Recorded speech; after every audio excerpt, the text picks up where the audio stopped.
우리 지역의 다양한 현안을 심층적으로 분석해보는 시간, 이슈 분석 쌍심지에 전진합니다.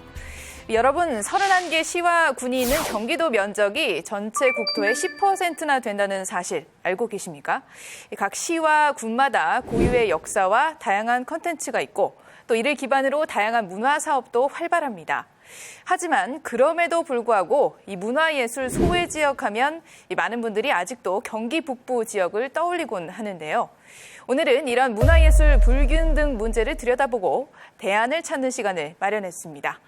함께해 주실 분들 나와 계십니다. 황순주 경기문화재단 지역문화팀장 함께합니다. 안녕하세요. 네, 안녕하세요. 네, 조두호 관인 플레이그라운드 예술감독 나오셨습니다. 네, 안녕하세요. 반갑습니다. 네, 먼저 이렇게 문화예술 접하기가 힘든 지역으로 경기 북부가 꼽히는 원인부터 좀 짚어보도록 하겠습니다. 이 황 팀장님께서는 경기문화재단에서 경기도 전역을 이렇게 두루두루 보고 계시잖아요. 그런 입장에서 이 경기 북부가 소외 지역으로 꼽히는 이유가 뭐라고 보십니까? 이제 한수 이북의 10개 도시를 이제 경기 북부 도시 이렇게 얘기를 하고 있는데 한국 전쟁 이후에 안보의 문제, 전쟁 이후에 냉전의 문제 때문에 이 지역이 많이 발전되지 못했던 게 사실이고요. 네네. 그것 때문에 발생됐던 냉전 유산과 군사 기지 도시들이 상당히 많죠. 뭐 대표적인 도시가 동두천이라든지 의정부라든지. 그래서 저희는 경기 서북부에 있는 파주, 연천, 포천, 동두천, 의정부, 양주 이 6대 도시를 DMZ 도시라고 저희는 좀 부르고 싶고 네. 냉전 유산과 그 공동체 유산이 그래도 남아있는 네네네. 이런 문화 권역이라고 부르고 있고요. 그다음에 이제 동쪽으로 가면 사실은 이제 남한강, 북한강이 이제 맞닿아서 한강으로 흐르는 어떻게 보면 한국의 문화의 젖줄이라고 얘기하는 한강의 시원이 동북부 지역에 있는 거죠. 그렇죠. 그래서 이 지역도 사실은 한강 수계를 맑게 지키기 위해서 다양한 주민들의 희생들이 있었던 곳이죠. 문화적 측면에서도 보면 그런 이유 때문에 지역의 어떤 물적 토대가 생산 기반이 많이 부족하고 그러다 보니까 당연히 문화적으로 많이 조금 낙후될 수밖에 없다. 그 문화에 종사하는 다양한 어떤 주체들, 생태계 이런 것들이 타 지역보다는 많이 미흡한 것은 사실이다. 이렇게 얘기할 수 있겠습니다.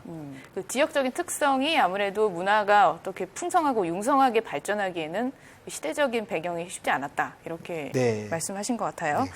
네. 그래서 이런저런 이유들로 이 지역을 좀 떠나는 사람이 많고 그만큼 남은 사람들도 줄어들다 보니까 같은 지역 사람이다 이렇게 좀 느끼는 그런 의미조차도 좀 흐려지는 것 같은데 이 감독님 이걸 좀 개선해보자 이런 취지로 지역 공동체를 좀 지원하고 있지 않습니까? 어떻습니까? 네네.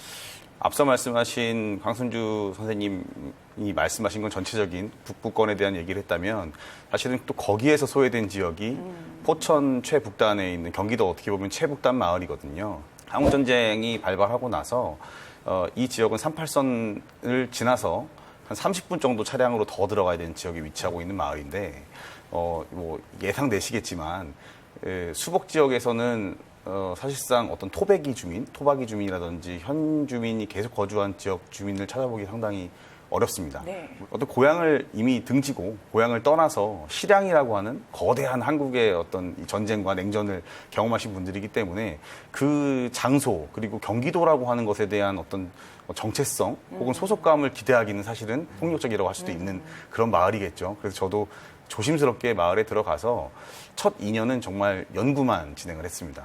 그 지역에 맞는 네네. 모델이 무엇인가를 네, 찾는 맞습니다. 것부터 그렇게 오래 네. 걸렸네요. 사실은 네. 가장 이상적으로 생각했던 방식이었긴 했는데요. 그 경기문화재단에서의 그런 지원 덕분에 사실은 2년간의 연구를 진행할 수 있었고 작년부터는 3개년간 이제 정부에서 진행하는 문화마을 사업을 통해서 지금 주민들과 함께 참여형 그 문화재생 프로젝트를 좀 진행하고 있는 상황입니다. 네, 알겠습니다. 자, 좀 더 깊이 들어가기 전에 지역 공동체의 활기를 불어넣고 소속감을 높이기 위한 문화재생 프로그램에는 어떤 것들이 있는지 화면을 먼저 좀 보고 얘기 계속 나눠보겠습니다.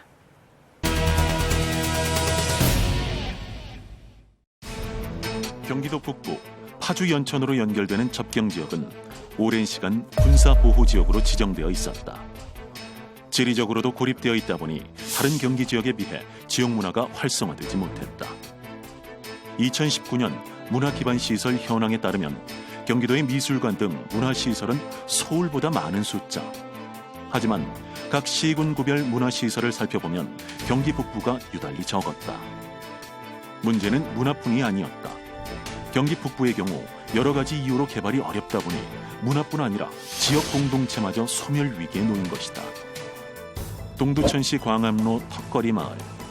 과거 기지촌으로 호황을 누렸던 동두천의 대표적인 지역이었지만 1980년대 이후 주민들이 하나둘 떠나며 지역 공동체는 붕괴 위기에 놓였다. 하지만 주민들과 함께하는 문화재생 사업이 시작되며 분위기는 달라지기 시작했다. 지역 공동체를 살리기 위해 턱걸이 마을 사람들은 마을의 역사를 기억하는 작업부터 시작했다.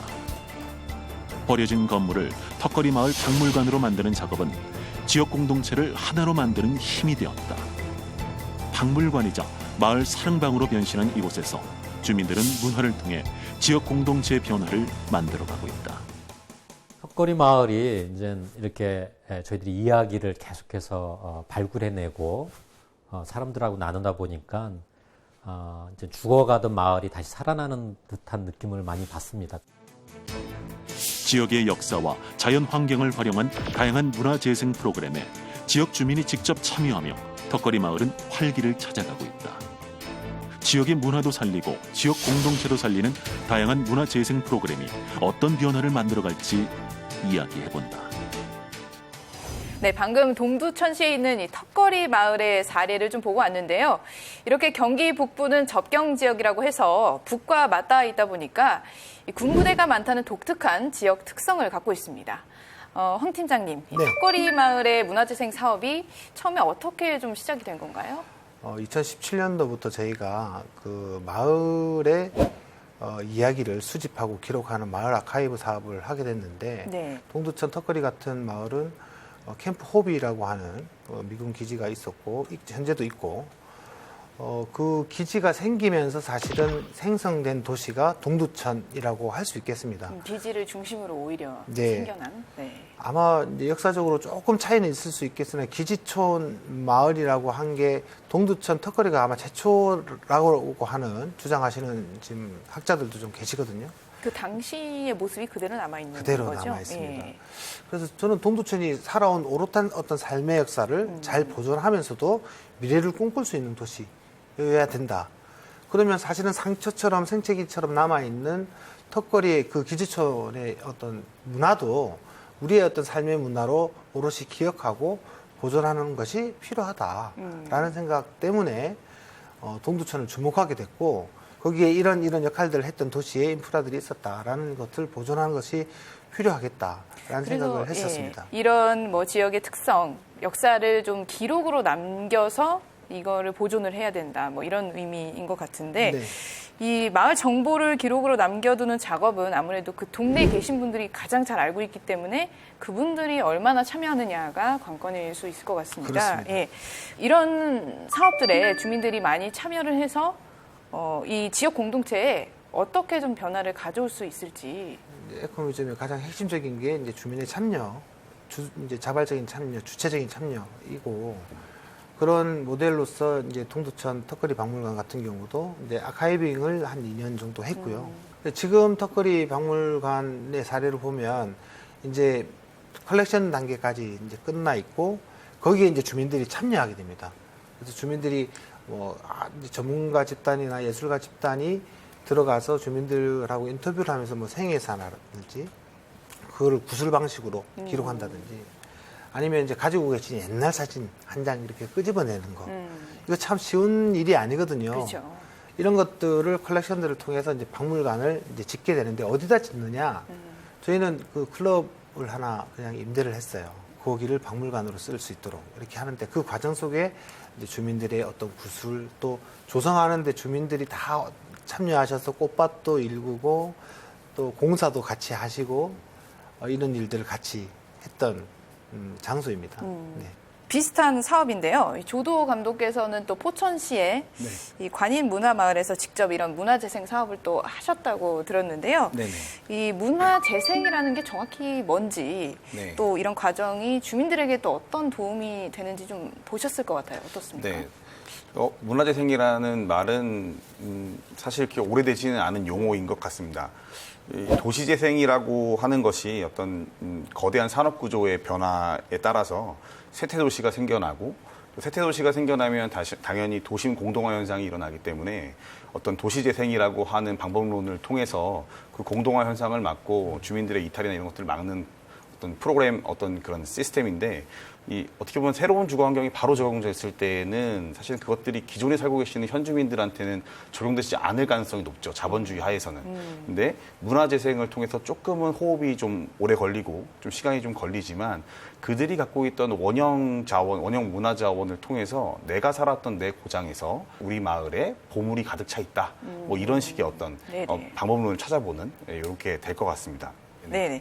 이 시간의 흐름 또 삶의 흔적들 그런 역사를 주민들이 직접 확인을 하고 또 기록을 하면서 네. 그 지역의 가치를 또 찾을 수가 있고 또 그 과정에서 활기가 생기는 게 이 문화재생 사업의 가장 큰 의미가 아닐까 이런 생각이 드는데요. 네.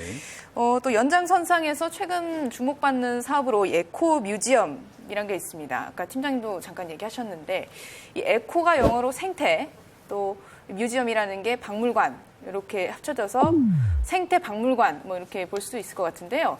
이 에코 뮤지엄이 정확히 어떤 사업인지 좀 소개를 해주신다면요. 네, 일단 굳이 번역하자면 이제 네. 생태 박물관 이렇게 얘기하지만 사실은 현지 박물관이라고도 얘기합니다. 왜냐하면 근대 박물관이 대부분 현지에서 이 컬렉션들을 수집하거나 빼앗아 와서 내수장고에 집어넣는 형태로 하는 현지 약탈적 박물관이거든요. 거기서 생기는 되게 문제들이 많습니다. 그래서 현지에 보존하자라고 하는 현지 박물관.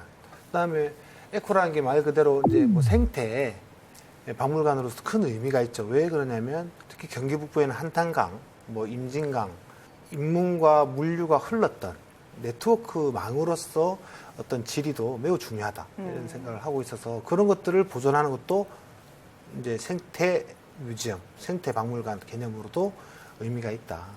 그리고 이제 오픈에어 뮤지엄이라고 하는 개념도 있습니다. 오픈에어요? 네. 네. 그러니까 그냥 광활한 대지에 유적이 있는 곳을 그냥 그대로 현지 보존하는 어떤 이렇게 개념. 개방형으로. 네. 네. 그것도 에코 뮤지엄의 범죄에 속합니다. 남성적인 것에 반대하는 어떤 여성적이고 페미니즘적이고 모성적인 것도 다 에코라고 저희는 설명합니다. 그렇습니까? 그런 관점에서 보면 에코 뮤지엄이 앞으로 해야 될 일이 더 많다고 할 수 있겠죠. 네네. 이 에코 뮤지엄이라는 게 프랑스에서 좀 네. 시작이 됐다고 들었는데요. 1969년도니까 이제 에코 뮤지엄이 처음 이제 세계 박물관 협회에서 정의되고 이제 뭐 강령도 만들어지고 프랑스 같은 경우는 이제 산업화가 다 진행되고 근대화가 다 진행되고 난 뒤에 철강 산업이나 석탄 산업들이 이제 이전을 하게 되면서 산업이 작동되지 않는 도시가 돼버린 거죠. 어떤 방식으로 살까라고 고민하다가 이것 우리와 함께했던 그 삶의 흔적과 공간들을 다 뮤지엄으로 만들자. 예를 들어서 이제 몽소레민 같은 석탄 박물관 같은 경우는 석탄 박물관의 그 탐부들과 그 가족들이 그 인근에 남아있던 석탄 박물관 유적들을 광산의 유적들을 다 모아가지고 컬렉션을 하고 박물관으로 만들고 그걸 직접 운영하고 설명하고 관리하고 또 그런 걸 하기 위한 어소시에이션 협의체를 만들어서 운영하는 이런 방식으로 처음에는 에코 뮤지엄이 이제 시작됐던 겁니다. 네. 그러니까 공동체 자체가 그냥 에코 뮤지엄입니다. 삶의 방식 자체를 이제 뮤지엄화한 거죠. 이런 사례들을 이제 저희가 받아들이면서 에코 뮤지엄이라는 것은 현지 보존 그리고 주민의 참여 그리고 어떤 대안적 지역의 어떤 박물관의 형태를 고민하면서 나온 것이 에코 뮤지엄이라고 볼 수 있겠습니다. 이 프랑스에서도 우리가 지금 겪고 있는 근대에서 현대로 넘어가는 지점들, 그 지점들을 아무래도 우리보다는 조금 더 빠르게 경험을 했던 것 같습니다. 이제 프랑스보다 좀 더 앞서서 우리나라의 약간 민속촌 같은 형태죠. 스웨덴 스톡홀름에 있는 스칸센 뮤지엄이라는 게 있습니다. 네. 스웨덴에서 이미 19세기 후반부터 지역에 있는 모든 전통 가옥들이나 전통 문화들 혹은 식생 혹은 동물까지도 사라지고 있는 것들을 이렇게 하나씩 이제 모읍니다. 그래서 한 150여 채 정도의 가옥들을 뿌리째 뽑아가지고 한 이제 스칸센이라는 지역으로 옮겨서 민속촌처럼 박물관을 이룬 것에서 이제 착안을 해서 네. 첫 시도된 것이 이제 오픈 뮤지엄 혹은 에코 뮤지엄으로 이렇게 진화 발전해 온 것들입니다. 네. 프랑스보다 더 앞선 거라고 봐도 될까요? 에코 뮤지엄이라는 네. 어떤 명칭이나 용어는 프랑스에서 쓴 게 맞고요. 근데 그 전에 이제 민속박물관이라는 형태인데 우리의 이제 이 민속촌하고 조금 다른 점이 이제 있는 거죠. 우리의 민속촌은 약간 테마파크형이라면 이것들은 조금 더 우리의 어떤 과거나 역사나 그리고 생활 양식들 그리고 혹은 식생까지도 어떤 경험할 수 있는 보존하기 위한 것으로 스칸센 뮤지엄이 먼저 있었던 것이죠. 네. 우리나라 같은 경우는 이 경기만 에코 뮤지엄 사업이라는 게 있습니다. 이 경기만에서 에코 뮤지엄이 좀 시작됐던 그 특별한 계기가 있을까요? 경기도 하면 뭐가 제일 먼저 떠오르시나요? 라고 이렇게 질문을 해보겠습니다. 경기도요? 네. 저는 일단 넓다. 네. 네. 뭐 상징물 같은 거. 아, 상징물이요? 사실 바로 떠오르진 않는데요. 그렇죠. 네. 1등을 뭘 했냐면 수원에 화성, 아, 수원 팔달문. 화성이요? 두 번째가 DMZ. 세 번째가 남한산성. 근데 경기도에는 그 길이만 528km가 되는 경부고속도로보다 훨씬 긴 해안선을 가진 바다가 저희한테 있거든요. 아, 그렇죠. 네. 네. 근데 문화라고 하는 것이 이 연안의 문화라고 하는 것이 매우 중요하고 세계 대도시들의 그 주요 수도들이 우리 경기만처럼 큰 만이나 강을 끼고 발달을 하게끔 요충으로 발달하게 돼 있죠. 그 지역을 들여다봤더니 역시나 너무나 많은 이제 역사, 문화, 자원이 있고 다양한 역사, 아픔, 뭐 또 주민의 어떤 삶의 이야기들이 구석구석에 녹아 있는 거죠. 이걸 보존하지 않고서, 이걸 기록하지 않고서, 이거를 기억하지 않고서는 경기도의 문화 정체성이라고 얘기하는 것은 반쪽밖에 안 되겠다라는 생각에서 이제 경기만을 먼저 들여다봤는데, 네. 그래서 이제 이걸 어떻게 하지? 이렇게 방법론을 찾다 보니까 이제 에코 뮤지엄. 왜? 지속 가능해야 된다라는 게 키워드이고, 이거는 그 선택적 요인이 아니라 필수적인 요인이기 때문에 어쨌든 그 지역에 사시는 분들이 참여하는 방식으로 이 문화를 가꾸지 않으면 안 되겠다라고 하는 방식으로 경기만 플러스 에코뮤지엄이라는 것을 이제 시작하게 됐던 것이죠. 예, 경기만이라는 이 지역의 자원을 좀 재조명하는 그런 계기가 되지 않았나 그런 생각이 드는데, 이렇게 소외된 경기도의 지역 문화 자원을 조명해서 직접 주민들이 함께 만들어 나가고 있는 이 경기만 에코 뮤지엄을 이슈 분석 쌍심지가 직접 찾아가 봤습니다.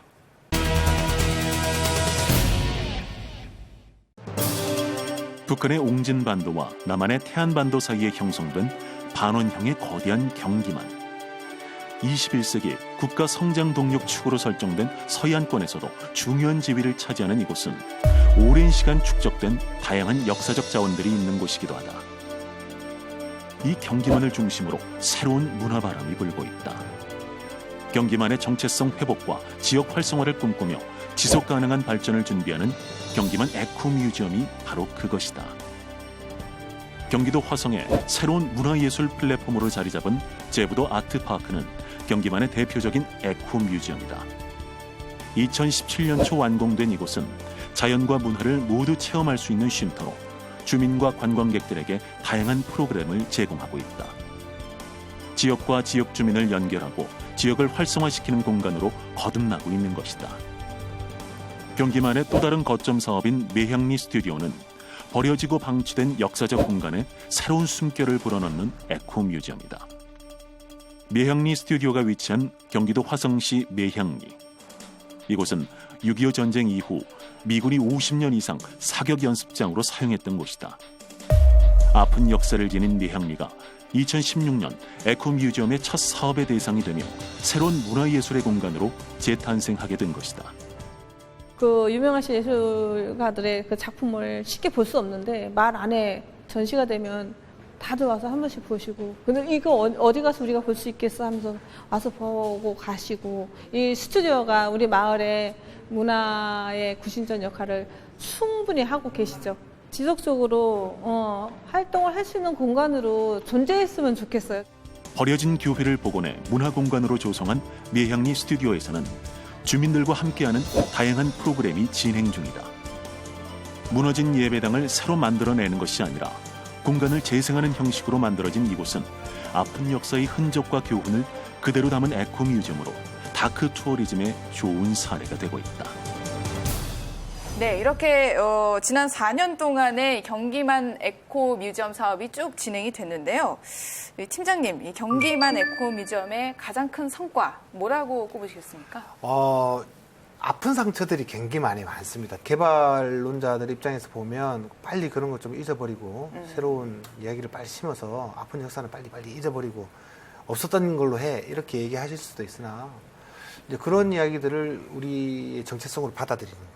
뭐 이런 것들이 어떻게 보면 매우 중요할 거다는 생각이 들고 우리도 언젠가는 이 아픈 역사가 우리의 국제적인 관계 그리고 미래 세대에게 매우 교훈적인 장소로 활용될 수 있을 것이라는 생각이 들기 때문에 네. 매양리 같은 곳을 저희가 좀 조명해 봤던 거 이런 거 되게 중요하다고 생각하고 네. 다시는 그런 일들이 벌어지지 않기 위해서라도 우리는 반드시 기억해야 한다. 이런 아픈 역사를 좀 잊지 말자, 좀 기억을 하자 네. 이런 취지에서 이런 작업들이 진행이 됐고 조금 다른 측면으로 보면 이렇게 에코뮤지엄 사업이 진행이 되면 아무래도 지역 경제에 도움이 되는 면이 있지 않을까요? 어떻습니까? 당연히 그렇게 해야 되고요. 그래서 저희가 이제 개발이라고 부르지 않고 발전이라는 표현을 쓰고 이제는 이제 코로나 시대에 만성 감염 시대에 우리가 관광을 어디로 가냐라고 얘기했을 때 대부분 대규모 집합이 이루어지는 이런 뭐 테마파크라든지 이런 곳보다는 오히려 이제 마을로 생태적으로 조금 쾌적한 더 한적한 이런 곳을 찾게 돼 있는데 이제 그렇다면 아마 대표적인 데가 이제 경기만 에코뮤지엄 주요 사이트들이 될 거고 대규모 리조트를 짓는 방식이 아니라 마을의 농가와 인프라를 그대로 활용해서 관광객들을 받아내는 그래서 수익을 창출하는 이런 방식으로 저희들 고민을 하고 있습니다. 네. 이렇게 지역에 좀 변화를 가지고 오고 있는 이 에코뮤지엄이 이제 경기 북부 지역에 좀 확대가 된다고 들었는데요. 네. 소개를 해주신다면요. 사실은 경기만 바다와 경기 북부 DMZ는 나누어진 것은 아닙니다. 이 사업을 나누다 보니까 연안도시 경기만을 먼저 시작해서 시범 사업을 했고 좋은 성과들이 나왔습니다. 그래서 이거를 경기도의 대표적인 어떤 결핍 지역, 희생 지역, 또 혹은 낙후 지역이라고 얘기할 수 있는 DMZ 권역에 에코뮤지엄 방식으로 좀 지속 가능하게 해보자라고 하는 이제 전략을 채택하게 돼서 이제 DMZ로 좀 확대된 거고 네. 경기 북부 이렇게 하지 않고 사실은 이제 DMZ라고 하나의 권역을 따로 묶었고 동북부 지역에는 한강이라고 하는 것으로 이제 묶어서 에코뮤지엄을 추진하려고 노력을 하고 있습니다. 네, 알겠습니다. 그렇다면 이 DMZ, 뭐 한강 이렇게 테마를 얘기해 주셨는데 경기 남부와 다르게 이 북부만의 특색을 가진 에코뮤지엄이라고 한다면 좀 어떤 모습이 되겠습니까? 일단은 한강 유역 그리고 경기만 DMZ라는 게 또 있다면 또 하나 빠진 건 아마 한탄강 유역일 것 같아요. 올해로 연천과 포천을 이어서 국가 지질공원 사업에 탄탄강 이제 지역이 들어갔습니다. 기암 괴석과 함께 화강암과 현무암이 이렇게 맞닿으면서 뭐 생태 환경이나 이런 지점에서는 또 어디 하나 빼놓을 수 없고요. 그리고 한국 전쟁이 실제 발발했을 때 한탄강 유역 같은 경우에는 아주 어마어마한 격전 지역을 관통하는 그런 또 라인이기도 해요. 또 경기 북부의 특성으로서 한탄강과 그리고 한탄강 주변에서의 삶에 대한 주목이 또 아마 에코뮤지엄에서 하나로 또 엮여져야 되는 하나의 또 권역일 거라고 생각을 하고 있습니다. 네. 네. 뭐 제가 조금 더 추가로 설명을 드리자면 당연히 분단과 안보 때문에 저희가 개방이 잘 안 되고 접근을 할 수가 없어 그렇지 한탄강과 임진강 유역은 경기 북부의 핵심 지역입니다. 네. 저희가 이제 작년부터 이제 DMZ 에코뮤지엄으로 확대해서 이제 지금 진행을 하고 있는데 한 3가지 정도의 사업으로 범주로 진행을 하고 있습니다. 첫 번째 범주가 이제 한탄강 임진강 에코뮤지엄 조성 사업입니다. 역사와 생태와 문화를 복합적으로 레이어로 겹쳐서 거기에 주민이 참여하는 방식을 좀 고민을 하고 있고, 이제 두 번째는 냉전, 전쟁에도 불구하고 오롯이 이 지역에 뿌리를 내리고 살아오셨던 공동체들이 있습니다. 저는 DMZ 마을이라고 그냥 부르고 싶어요. 이런 공동체의 유형은 다른 나라에서 볼 수 없는, 남과 북만 볼 수 있는 이런 데라서 매우 중요한 자원이다. 이런 공동체와 함께하는 사업들을 두 번째로 하고 있고, 마지막 한 가지는 저는 DMZ 권역의 문화 콘텐츠들이 나올 수 있다고 생각합니다. 그래서 시민이 직접 참여하는 DMZ 문화 콘텐츠, 이제 그런 것은 기록물이 될 수도 있고, 뭐 축제가 될 수도 있고, 이런 문화예술과 더불어서 콘텐츠까지를 만들어 나가는 것들을 이제 주민들과 함께 펼치고 있습니다. 일단은 이게 지속 가능한 어떤 에코뮤지엄의 미래에 대한 전망이잖아요. 결국은 사람의 답이 있고 공동체의 답이 있는데, 이 현장에서 만나는 분들은 거의 대부분 좀 이미 연로하신 분들이 굉장히 많은 것 같아요. 네네. 결국은 이제 그분들의 자제분들은 도대체 어디 계시냐라고 현장에서 여쭤보면 대부분 다 서울이나 아니면 서울 인접한 지역으로 다 이제 이주를 해 있는 거죠. 이유는 당연히 일자리 문제인 건데, 어떻게 보면 이미 연료하고 고령화되신 분들에게 어떤 미래를 또 담보하기는 상당히 어렵지 않을까. 그렇기 때문에 혹시라도 이제 이런 것들이 좀 더 국가 주도하에 어떤 일자리 정책과 같이 이어지면서 지역의 자손들이, 2세대, 3세대들이 다시 현장으로 돌아와서 그러한 어떤 일자리들을, 에코뮤지엄의 일자리를 교육받고 그 어떤 일꾼으로서 혹은 공동체의 어떤 주인으로서 거듭날 수 있는 프로그램이 같이 좀 진행되지 않으면은 결국에는 제가 만나는 분들 같은 경우에도 대부분 이장님들이 한 60대 중반이에요. 사실상 앞으로 5년, 10년을 장담하기는 좀 힘들다고 봅니다. 네. 그렇기 때문에 에코뮤지엄의 미래에는 반드시 어떤 뭐 일자리 정책이라든지 이런 것들이 같이 좀 선행돼야 되는 것들이 좀 제 생각입니다. 네, 알겠습니다. 오늘 지역 문화 전문가 두 분과 함께 했는데요. 오늘 나와주셔서 감사합니다. 네, 감사합니다. 네. 경기 북부는 오랜 시간 축적된 역사적 자원과 더불어 근현대사적으로도 남다른 의미가 있는 지역입니다. 하지만 그만큼 문화적으로는 소외될 수밖에 없었는데요. 주민들과 함께 만들어가는 에코뮤지엄과 또 지역의 특성을 살린 문화재생 사업을 통해서 마을이 활기를 찾고 이제는 문화 사각지대가 아닌 관광객들이 찾는 새로운 명소로 재탄생하길 기대해봅니다. 이슈 분석 쌍심지, 오늘 준비한 순서는 여기까지입니다. 시청해주신 여러분 고맙습니다.